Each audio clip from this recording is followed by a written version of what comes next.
from one of the greatest men that's ever walked the face of this earth, and I'm going to bring him out here in just a couple of minutes.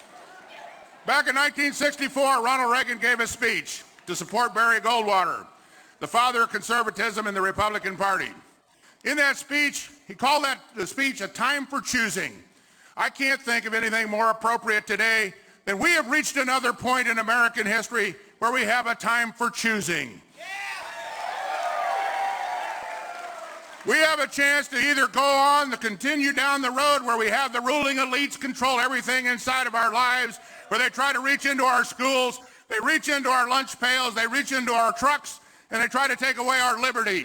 It's time we chose an alternative to that. The time for choosing has occurred to all of us. We have finally now have a person who is running for president of the United States that will actually do the things that he says he will do, because he's telling you exactly what he thinks, and he's saying the things that you think and the things that ought to be acted on.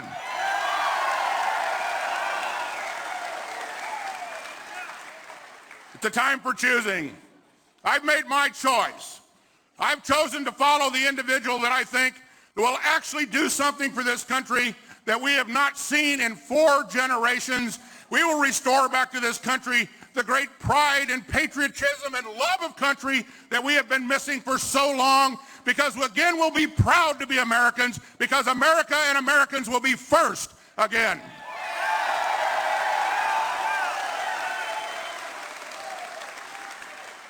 It's time you have an opportunity to hear from somebody who I think will alter the history of this great nation, much like Ronald Reagan did when he followed that path in 1980.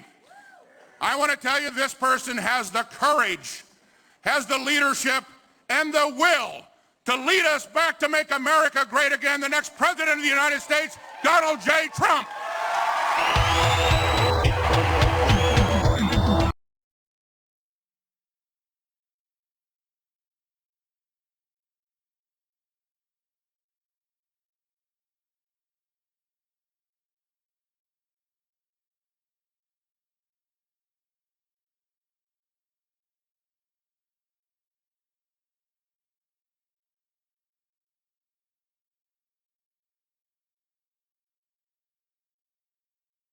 What a great crowd. Let's straighten that thing out. I like uniform. Look, see, it was a little crooked. I want that straight.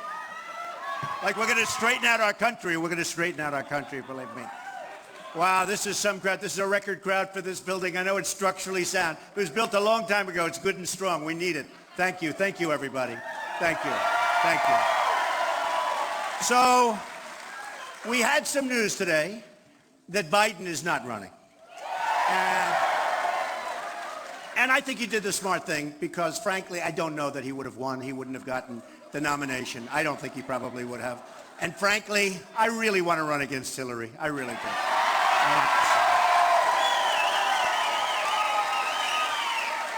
That's the one. That's the one I've been. You know, when you sort of like, if you have a baseball team or a football team, you sort of get your heart set on something. That's the one we want to go against, because you go against that record, you're just going to win. We're going to win. We're going to win big. We're going to win. So many mistakes. You know, you look at the world. The world is a tinderbox. It's falling apart. It's blowing up. We are a mess. What's happened to this country between the Iran deal and the Bergdahl 5 for 1. I call him Mr. 5 for 1. We get a traitor, right? What did we used to do to traitors? Who was it? Boy, that guy's got crazy. You know, they came out with a report. They don't think he goes to jail. They don't think anything. 6 people died going after him, and nothing's going to happen. Can you believe this? This is what's happened. But let me just explain. So I get up in the morning, and I turn on television. First thing I see is big results. Washington Post, ABC comes out with a poll, right? Do we love these polls? Somebody said, you love polls. I said, that's only because I've been winning every single one of them, right? Right? Every single poll. In fact, they were saying for 100 days, today's the 100th day. Look at, I love that guy. Today is the 100th day that we've been number one in every single poll. And we're increasing our lead, and you know, it's really been amazing. We've been increasing the lead. But Washington Post today comes out 32% for Trump. And that's, you gotta understand, We're talking about 15 people. Used to be 17, a couple have dropped out. They're going to start falling, I think, like flies now. You know, when some of these guys have a zero for weeks, it's almost like somebody said they do it for their brand. How is that good for your brand? One of them, Pataki, he had a zero with an arrow going left. That means less than zero. I said, is that a mistake? Is that a mistake? So I don't know what they're doing, but a lot of people are going to start dropping out, which is good. You get a much better discussion going instead of having all these folks around, and the whole thing is ridiculous. But we're at 32%. We're leading everybody by a lot. The closest is 10% next. We had another one, Boston Herald in New Hampshire, just came out. 28%, second is 16. Think of that. 16. We have, oh, I love this one. And by the way, the people in Iowa, the people in New Hampshire, people in South Carolina first have been so unbelievable. The South Carolina poll is unbelievable, but we'll get to that. Morning Consult. This is the one I love. This is, you know, it's interesting. They do these polls. They take like 300 people. I'm saying, how can you do 300 people? Morning Consult, that's one of the big online polls. 41%. 41. Think of that. 41. You almost say, how do you get 41%? Think of it. When you have 15 people. If you had 41% with like 3 people, you have it made, right? But with 15 people. 41%, highly respected poll. Second is 14%. So it's 41-14, so that sounds good. Now, and you know we're winning, very importantly, in Iowa, we're winning, and we're winning big. We're winning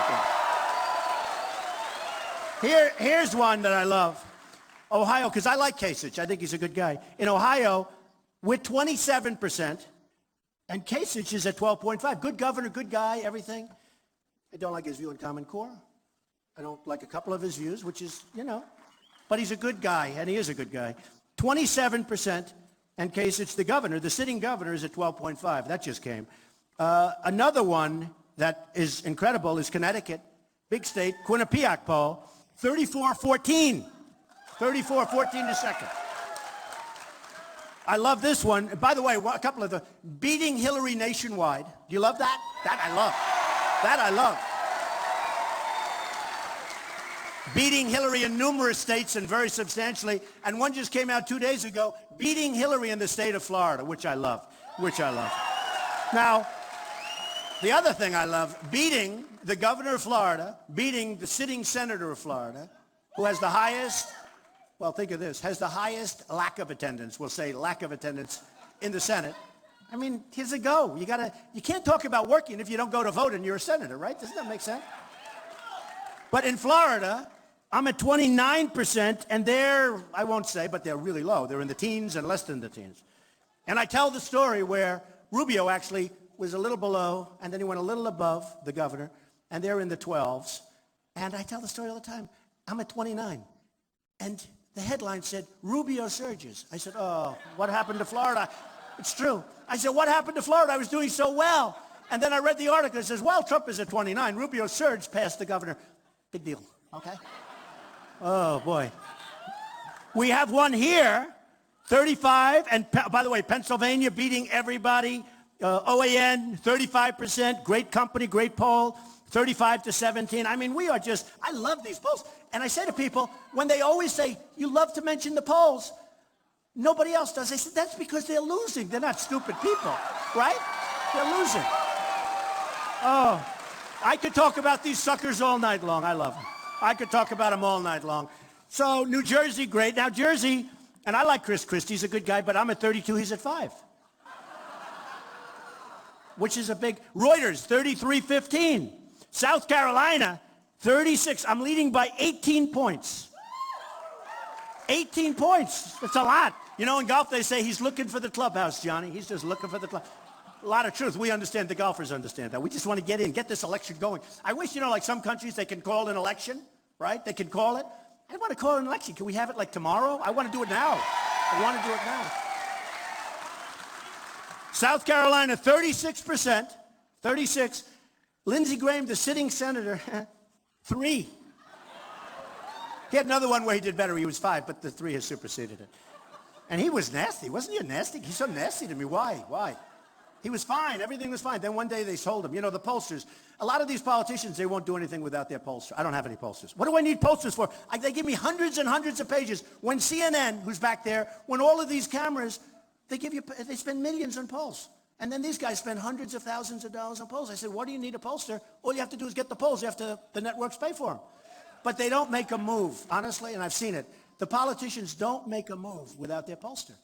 And they're paralyzed from the pollster. And the pollsters are tough, smart people, and they know how to deal. You know, they get paid hundreds of thousands of dollars. And they get angry. I've seen it, where somebody was walking off the debate stage. He didn't do that well, and the pollster was screaming at him. I said, don't scream at the guy like that. Who are you? What are you doing? They're afraid of their own pollsters because the pollsters are tough and they're smart. That's how they make all this money, okay? It's like some coaches, but they're not as talented in many cases. And what they're doing is the candidate is so often afraid, they're totally afraid to talk. And that's why you see, we'll get back to you. It's always we'll get back to you. And they're not doing well. It's not like, oh, gee, that's working. And I speak from the brain, but I speak from the heart. It's both. It's got to be both. It's got to be both. And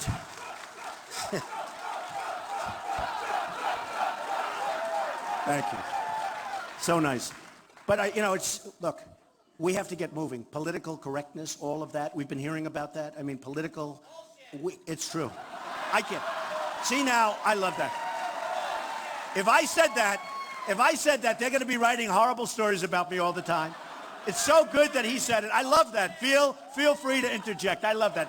I can't, hey, believe me, I'm thinking the same thing. I say, can I say it? Beautiful, good. And I didn't tell you to do that, right? You know, the word Christmas, I was saying Christmas. I love Christmas. Do we love Christmas?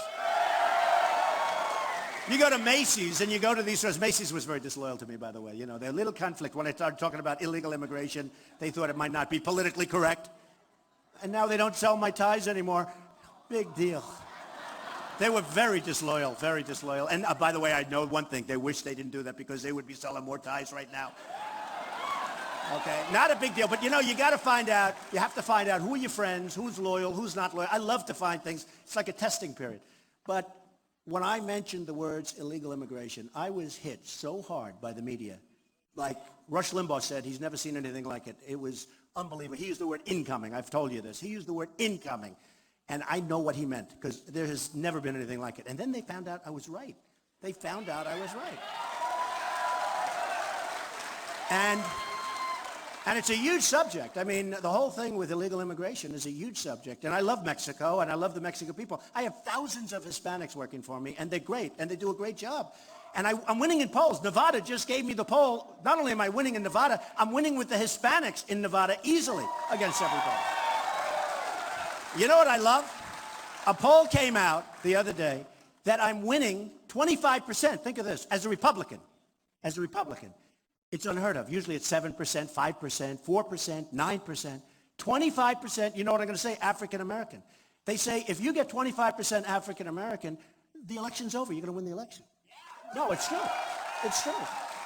And my relationship with the African Americans, my relationship with Hispanics, you watch, I think I'm going to win with Hispanics because they know what I'm going to do. I'm bringing back the jobs. I'm bringing from China. I'm bringing back from all over. We're bringing back the jobs. But we have to stop the nonsense where our people are so grossly incompetent. Our leaders, our representatives, our negotiators are so incompetent that it makes you just sick to think. I mean, think of these deals. I mentioned the Iran deal. Who would do a deal like this? Who would do a deal like this? Where they're saying Obama. You know, you have the greatest straight men of all. This is the greatest. These guys, and so far I've only heard the guys. I haven't heard the women. But so far I've had three guys. They are right on. I like the women better, okay? Boy, they are right on cue. These people are fantastic. But who would negotiate deals like this? I mean, why and where and how does it happen? So I have great relationships with foreign countries. I'm doing deals. I do deals all over the world. We do great. We built a great company. You know, they said he wouldn't run. And, you know, it takes guts to run. It really does. It takes guts. It's not easy. It's not easy. But they all said he wouldn't run. And I looked at it last time. Romney let us down. He should have won that election. And he let us down. I mean, pure and simple. He choked. He choked. What happened? He went away for a month before the election. He starts building a garage for 9 cars in California. I said, couldn't you have done that like, you know, after the election? You had to do it. And they had a big story. Remember the 9-car garage? That wasn't so good. That doesn't play well for the election. But something happened to him. And I backed McCain, and that I understand, but he had a hard time with that one because lots of bad things were happening. And I backed Romney, and that's one that should have been won, and he failed. He failed us, very simply, and I'm not happy about it. And this time I said, I'm not going to let it happen again. I'm going to do it myself, right? I'm going to do it myself.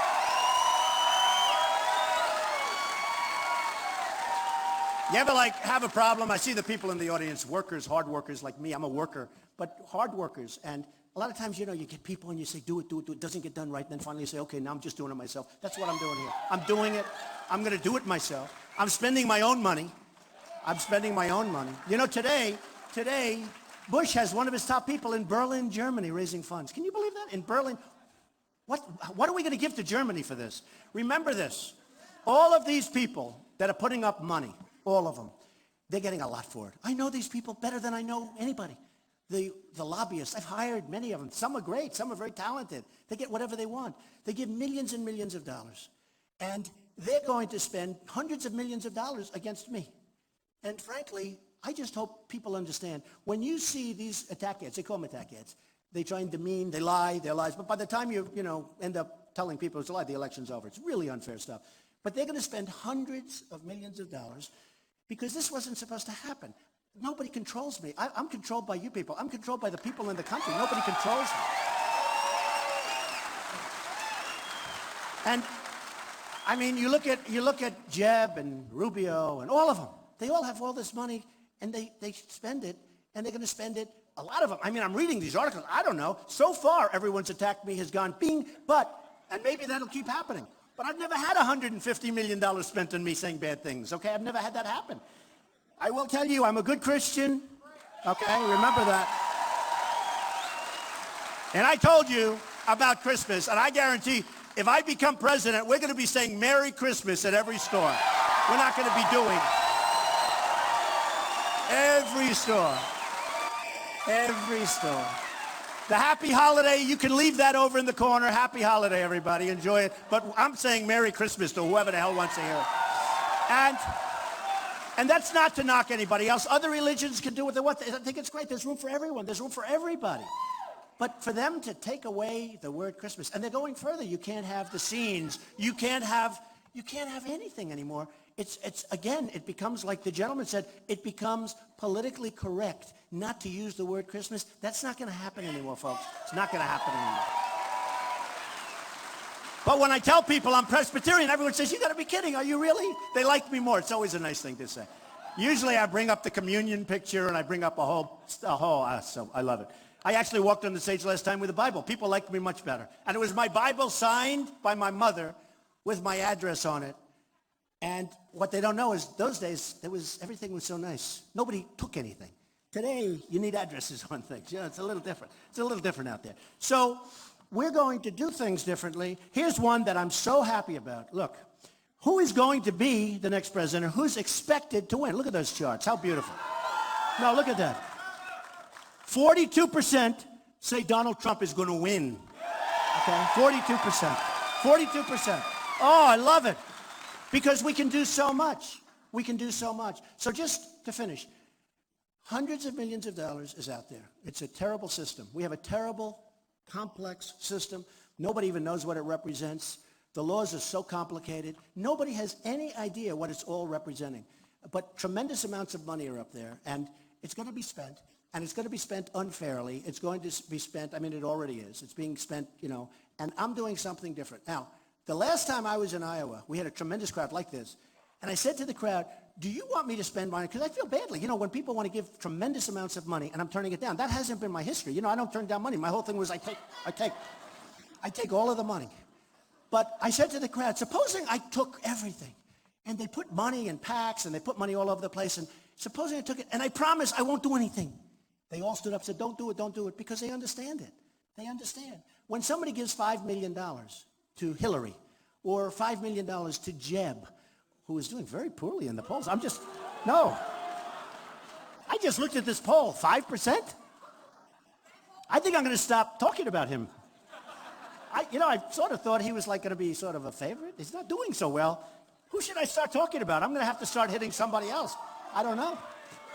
Maybe Rubio. Well, Rubio, I talk about it. Look, I always say, I have never seen a young person sweat like Rubio. Do we agree? I've never seen. He drinks more water. It's like he's like a machine. Drinks water, water, water, sweats, pours, gives a speech. Remember the State of the Union? He gave the retort. And he said,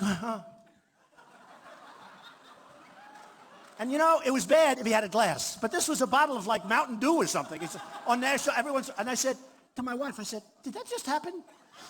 And then I think about think of Putin. Pretty tough cookie, right?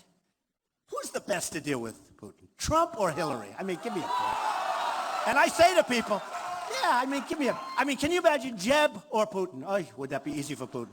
Putin is, he's drooling, okay? He's drooling because he wants it so bad. But anyway, I think Rubio, so I'm saying, you have to be cool. You have to really be cool. And Putin's sitting, and Rubio's going to meet him, and Rubio walks in, and he's sweating, and he's pouring down. Putin's going to look at him and say, what the hell's wrong with this guy? It's true. He's not a good poker player, right? He wouldn't be good at poker.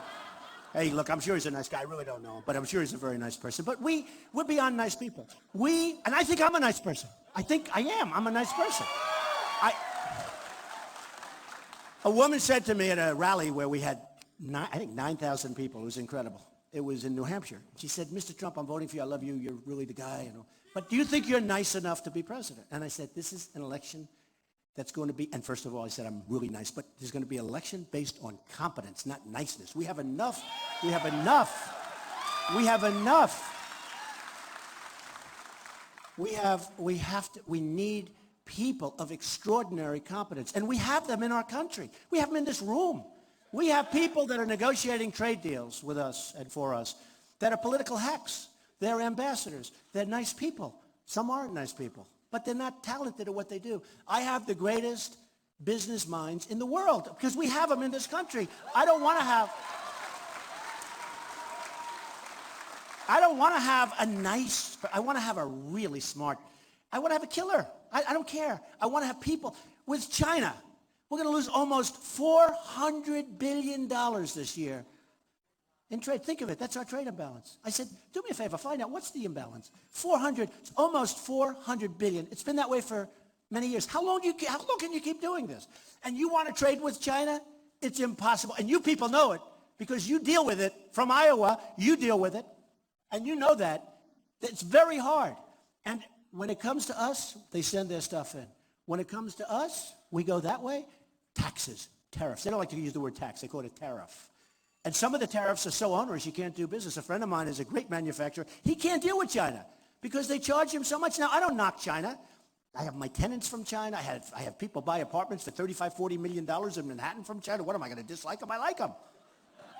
The largest bank in the world is a tenant of mine from China.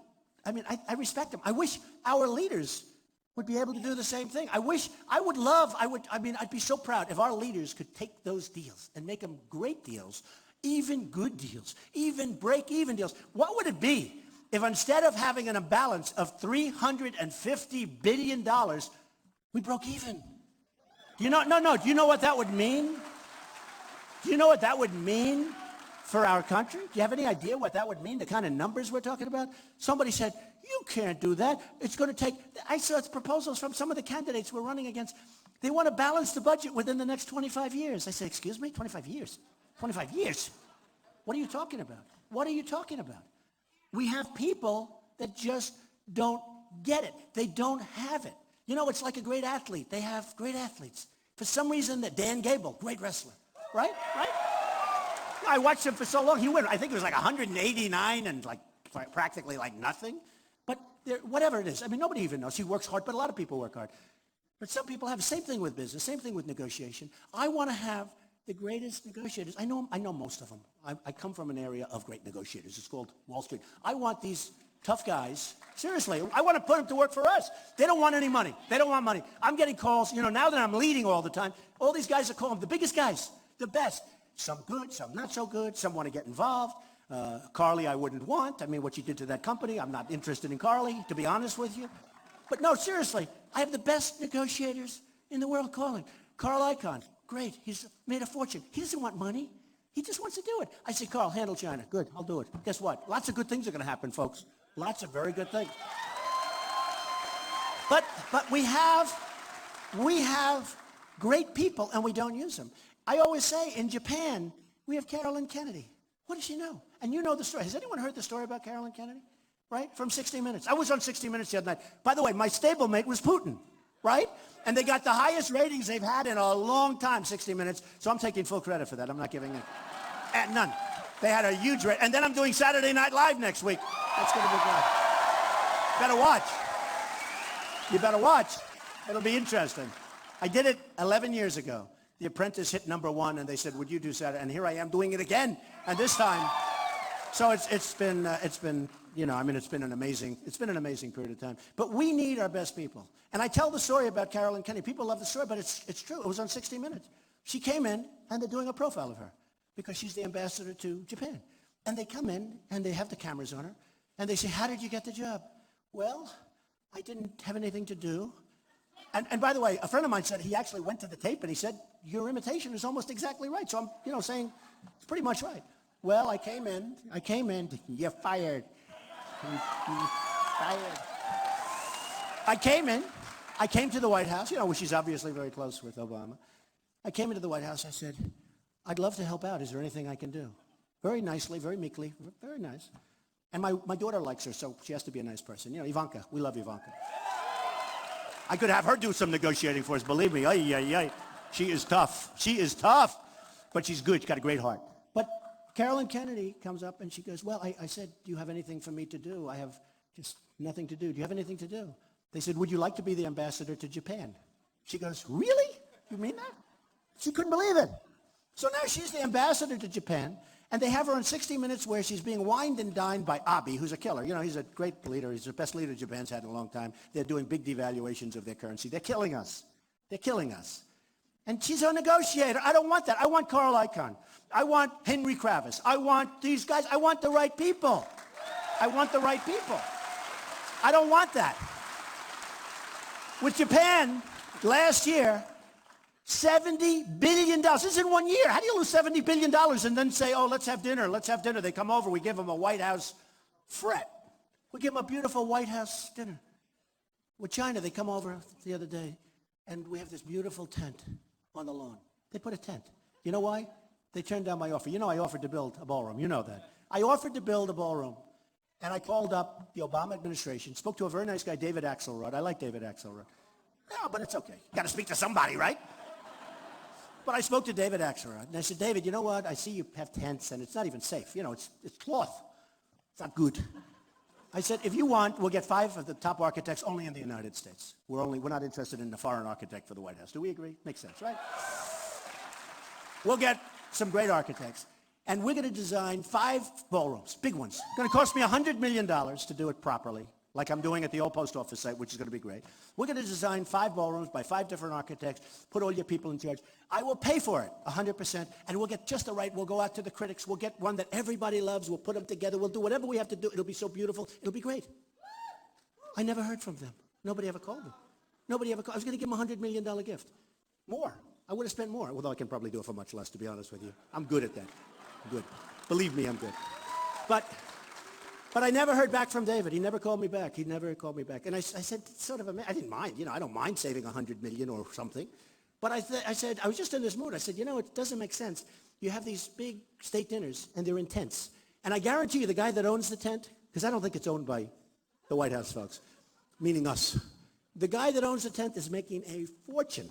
Okay? Can you imagine? There's no negotiation. How much is it? Well, that'll be $3 million so that we can, that's okay. The tent is rotted out. It's old. It's falling down. It's worth $10. Probably gets a fortune.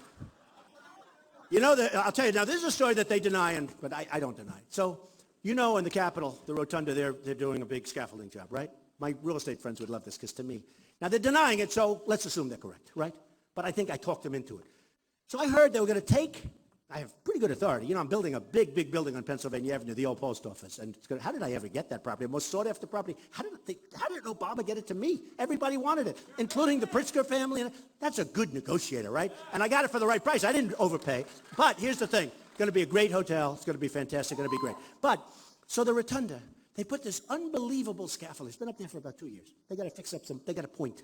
You know what point is? Fix it up, bing, bing, bing. 10 minutes later, you take it down, it's finished, right? So they have the scaffolding up. Beautiful job. Cost millions of dollars, millions.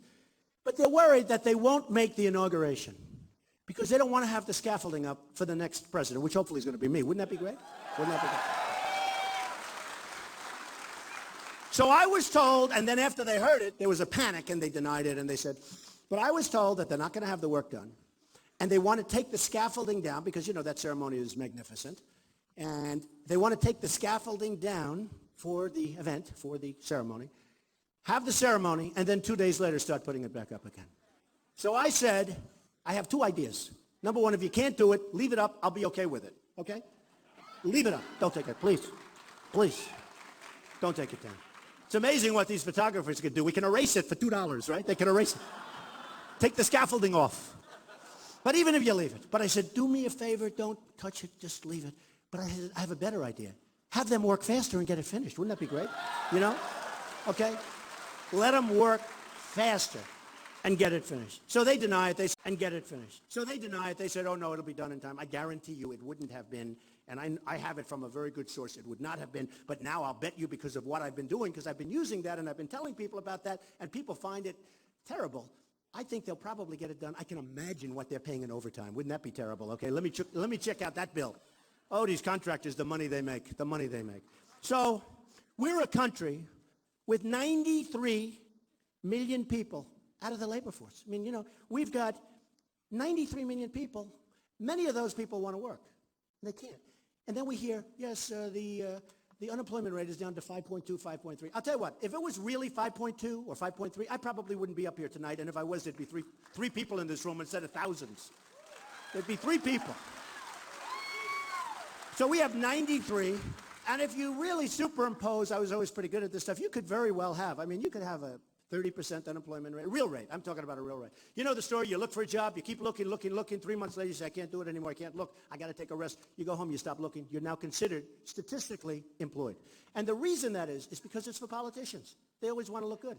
What does that have to do with unemployment? So I think you have, actually, an economist and a very smart guy 2 weeks ago said the real number is 42%. So let's say that's high. But let's say it's 30 or 25 or 20 or 15. One thing we know, it's not 5.2, 5.3. Got 100 million people close. We have 50 million people in poverty and with no hope of getting out because there's no incentive, there's no drive. We're run by the great divider. He divides everybody. And I thought, actually, when Obama won, I thought that he would be a unifier. One thing I thought, I said, I don't know if he's going to be good. And I would love him to be a great president. By the way, I'm speaking again, I would love him. If he would be a great president, I'd be very happy. I don't mind staying in my business, running my business, having fun, doing what I'm doing. I would love him. I know it's not nice to say I'm Republican, I'm conservative. I don't want to say. But if he would do a great job, I'd be very happy. So would most of the people in this room. It's not working that way, folks, and it's not going to happen. It's not going to happen. So we have 50 million people in poverty. We have 46 million people on food stamps. We've got tremendous problems with Obamacare. You know, your premiums, in case you haven't noticed, are up 45%, 38%. Some person said to me, it wasn't 45%, Mr. Trump. Shout it out from the audience. I think maybe an Obama fan, but shout it out from the audience. Wasn't 45. I said, oh, yeah. I said, maybe I'm in trouble. What is it? It's 38%, sir. Oh, fine. That's fine. 38%. And some of them are up 50%. Your deductibles are through the roof. Your deductibles are through the roof. Unless you get hit with a Komatsu tractor, because Komatsu is doing very well because you know what happened with Japan. They've devalued their currency. Caterpillar's having a very hard time. You know that, right? They're having a very, very hard time. Very, very hard time.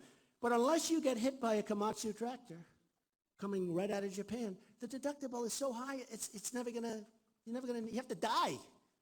And then it doesn't work because that's not what deductibles are supposed to be. So you got huge increases. And we have to repeal and replace Obamacare with something great. We have to do it. We have to do it.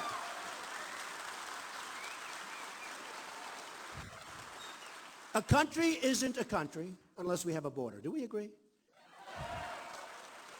We're going to have a border, and people are going to come into the country, but they're coming in legally. They're not coming in illegally. They're coming in legally. And we're going to build a wall. It's going to be a great wall. It's going to be a wall that really is effective. Walls do work. You can look at Israel. You can look at different places. Walls do work.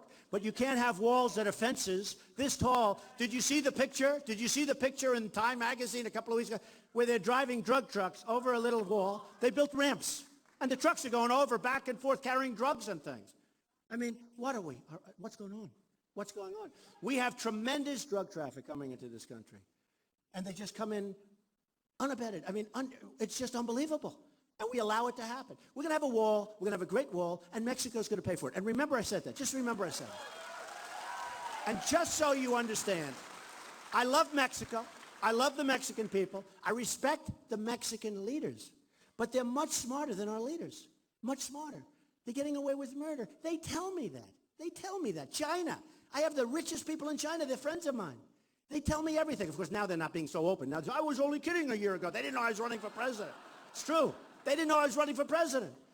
But Mexico, if you don't think they send people in, Kate, beautiful Kate from San Francisco, shot in the back by a man that was pushed in my opinion, pushed in 5 times, maybe 6 times, maybe 8 times. Nobody even knows. But he wasn't supposed to be here. And he shot her in the back. 3 weeks ago, you had a woman raped in California, a 66-year-old woman, a veteran. And by the way, we're going to take such great care of our veterans because they are treated so badly. So badly.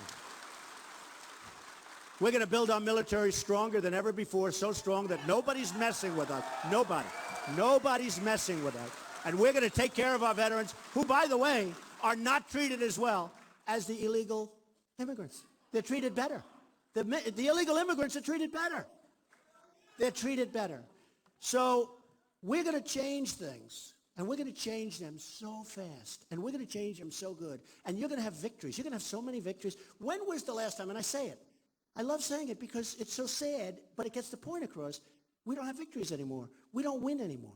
When was the last time we won? We lose to China, to every place. I mean, does anybody come from any exotic country? Because I guarantee we lose to them too. We lose to everybody. But you look at Japan with the cars. They just pour off these massive boats. I was in Los Angeles 3-4 weeks ago. I never saw ships this big. And cars are just pouring off the ships, pouring off like the long, they're going so fast. Boom, boom, boom. No tax, no nothing. Not going to happen anymore. It's not going to happen.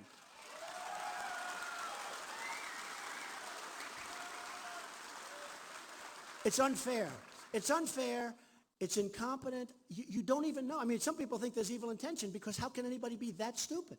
I don't think it's evil intention. I really don't. I mean, I know people in this room think it's evil intention. But how can they do it? How can they allow it to happen? We give them beef, Japan.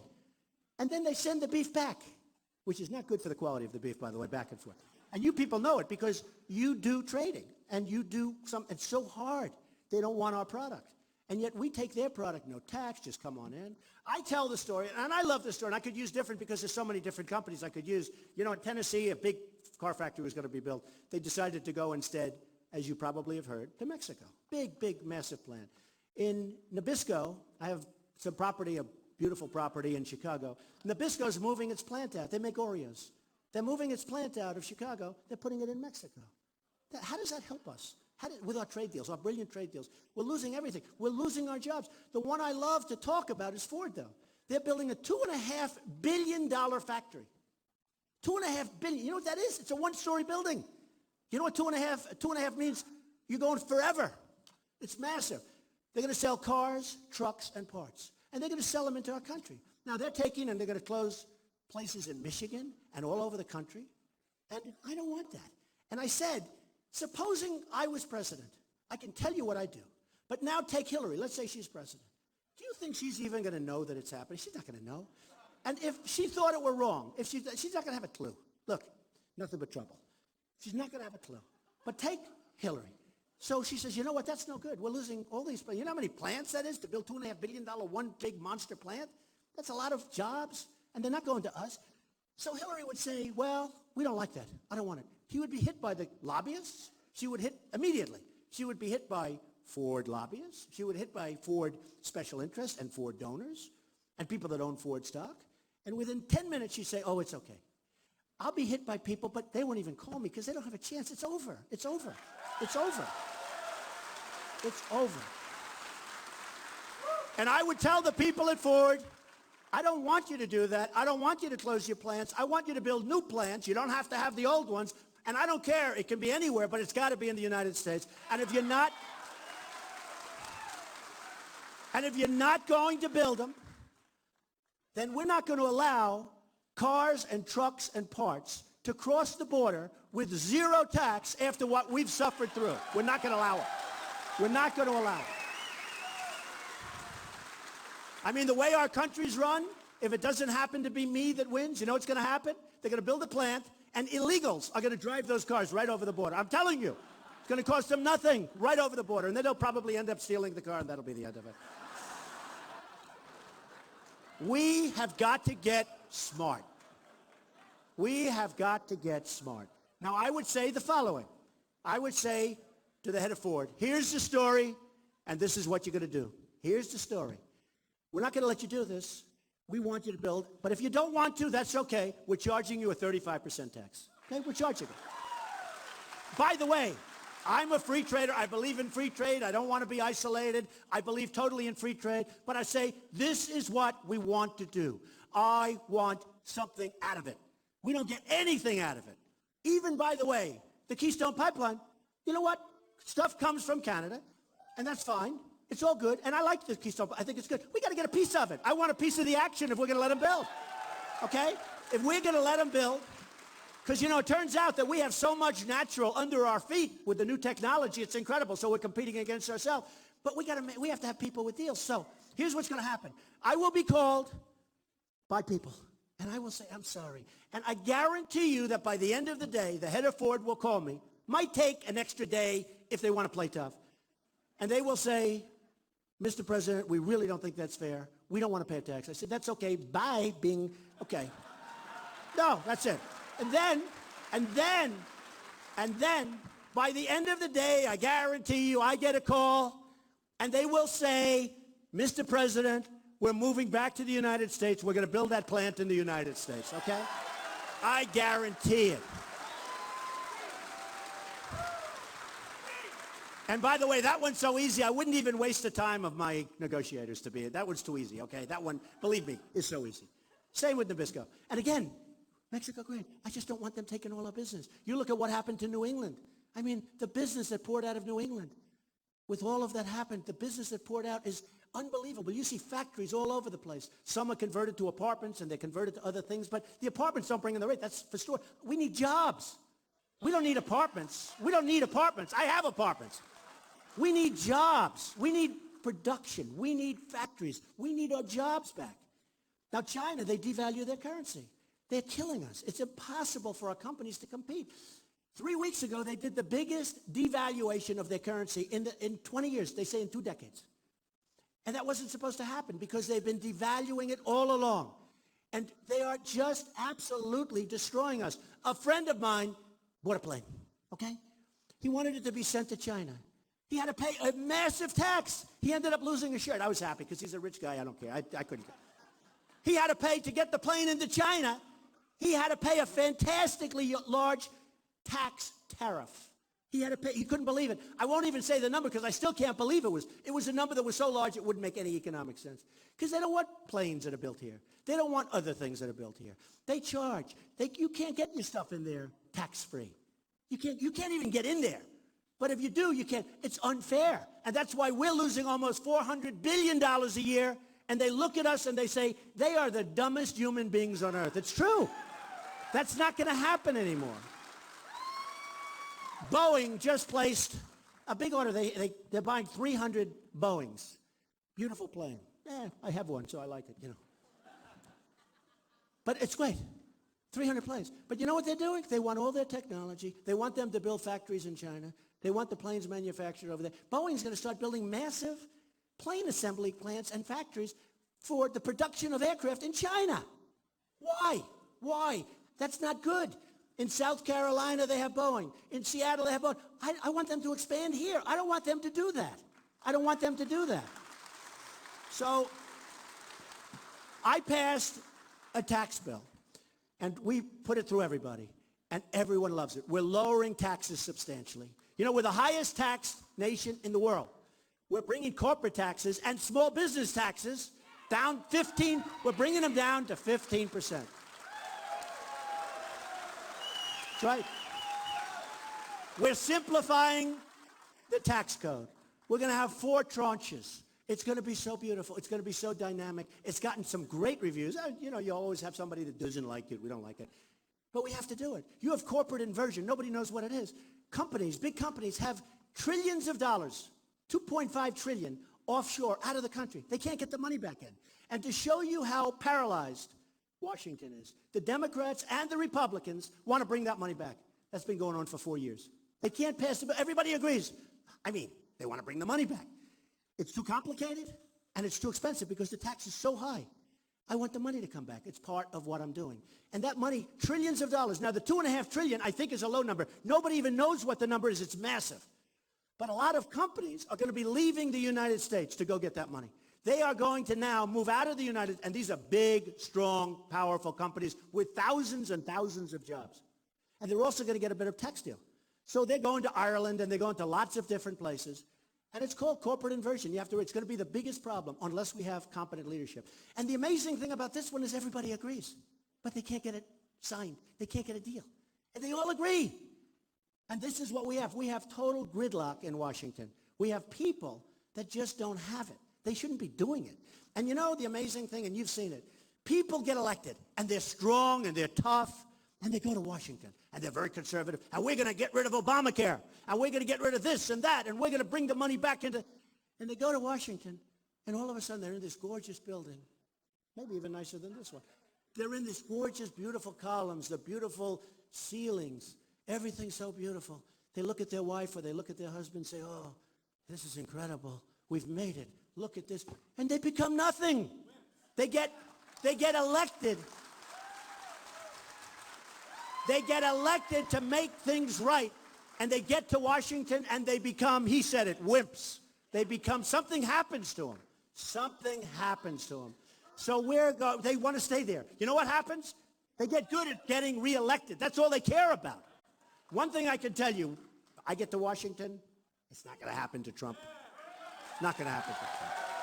It's not going to happen to Trump. So we're going to take care of women's health issues. You know, women have lots of issues where they have the tremendous health care issues, tremendous, that people don't even talk about. We're going to take care of women and women's health care issues. We're going to take care of so many different things. We are going to make our country rich again. We have to make it rich. Somebody said to me, but that's not really nice to say rich. Well, unless we're going to, right, we owe $19 trillion. We're third world. You look at our airports, our roads. You look at everything. We're third world. I go to Qatar. I go to these places, these incredible exotic places. I see airports. We don't have anything in our country like it by a factor of 10. You see airports in Dubai. You see airports in China. You see airports in Saudi Arabia. You've never seen anything like it. We come home, we land at LaGuardia with the potholes in the runway. It's true.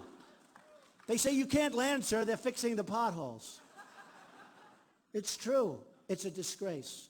We used to be emulated. We used to be the ones that people would look up to. We have the greatest resources. What we have is the people. We have really smart people. We have great people. We don't use our best people. We don't use them. But the bottom line, and I think the reason, and you know what? We have a full packed house tonight, thousands of people. But honestly, everywhere I go, and I don't know it's me. I think it's not me. I hope it's not me. It's the message. There's a movement going on. There's actually a movement going on. It's a strong movement. It's a strong movement. You know, they used to call it the silent majority. It's not silent. It doesn't work. The term doesn't work. Because I go to Dallas. Okay? Mark Cuban calls. Good guy. Calls me. Do you want to use the stadium for the Mavericks? Yeah. When? I call him. It's a Thursday. We go there on Monday. We have 20,000 people. We had 35,000 people in Mobile, Alabama. We had 20,000 people in Oklahoma.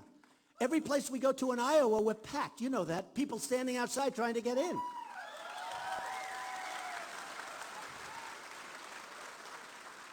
It's been an amazing moment for me. A friend of mine who's a very successful guy said, how many people are you speaking tonight? I don't know, 4,000 people? A lot. He said, that's a small group. It becomes like 4,000 is a small group. He said, how do you do that? Do you write speeches? I said, no, I have a great memory. But I said, more than memory, though, much more. I have a heart. I know what we have to do. I don't need teleprompters to tell us what we have to do. I don't need it. You know? We come into this room, and you know, people, they come up, and I see it all the time. I see the people I'm competing against. They get up, and they're more worried about the teleprompter angle. Do you have the angle? Then they get up. Good morning, ladies and gentlemen. Bah, everyone's falling asleep. It's brutal. It's brutal. But that's what we have. We can't have that. We have a teleprompter president. We can't have that. We need somebody that can do the job. A friend of mine just got back from Shanghai.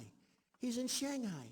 He said, Donald, I've never seen anything like it. What they're doing there is unbelievable. He sends me pictures of cranes on every corner. Stuff, I mean, everybody going crazy. There's nothing like it. And I could name so many other places. It's not happening with us. It's not happening. It's the opposite with us. Everything's leaving. Everybody's laughing at us because we're led by people that don't have it. And it's not going to happen any longer. And that's why I'm doing this, folks. That's why I'm doing it. Believe me.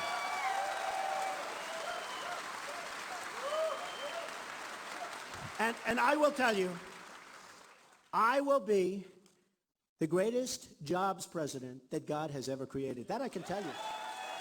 That I can tell you. God will be very proud of me because he wants good.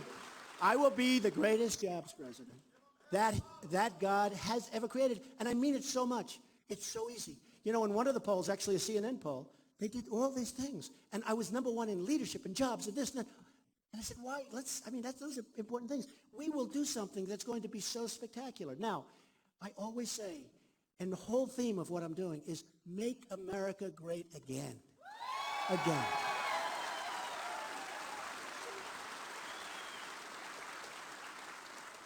And you know, I say the American dream is dead, but I'm going to make it bigger and stronger and better than ever before. And I mean that. The American dream is dead. It really is, with the regulations and the problems and all of the problems that this country has.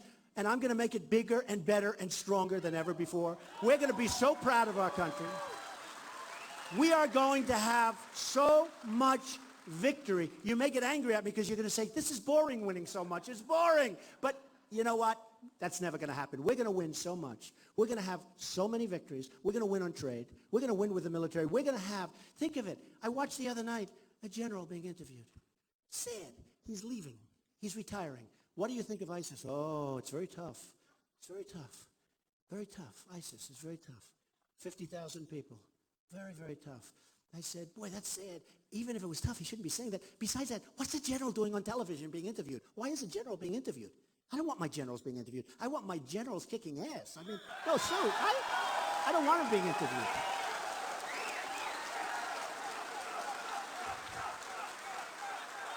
I will find the General Patton, or I will find the General MacArthur. We have them. We have them. They're probably not politically. Remember, we got rid of, I won't use his name, we got rid of a very good general because he was too rough, and he used foul language, and he was rough, and his men all loved him. You know who I'm talking about, right? Right. He was a rough guy. That's what we want. I want smart. Number one, smart. But we want tough. We want people. So when I see, as an example, President Obama, we will be leaving Iraq. We should have never gone in all fairness, okay? We spent $2 trillion, thousands of lives, wounded warriors who I love all over the place. We got nothing. We took nothing. Remember I said, look, you shouldn't have gone in because you destabilized the Middle East. But now if you're getting out, keep the oil. You know where's the oil now? Iran and ISIS has the oil. Remember they said how mean I was because I said keep the oil? Remember they said, everybody, all the pundits, the great geniuses on television, well, Trump will run, but he won't do very well. He should be out within 1 week. Well, you know, I've been on top a long time, folks, a long time. But these same geniuses, these same pundits, I call them the talking heads, right?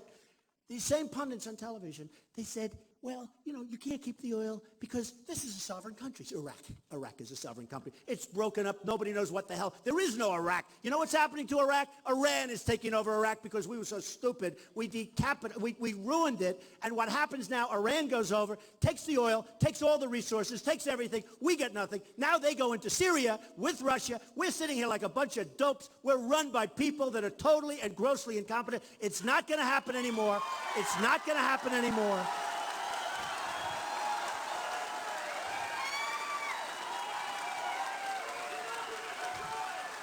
It's not going to happen anymore. Believe me, we're going to win this election. We're going to win the primaries. We're going to win the election. We're going to beat Hillary. Hillary has done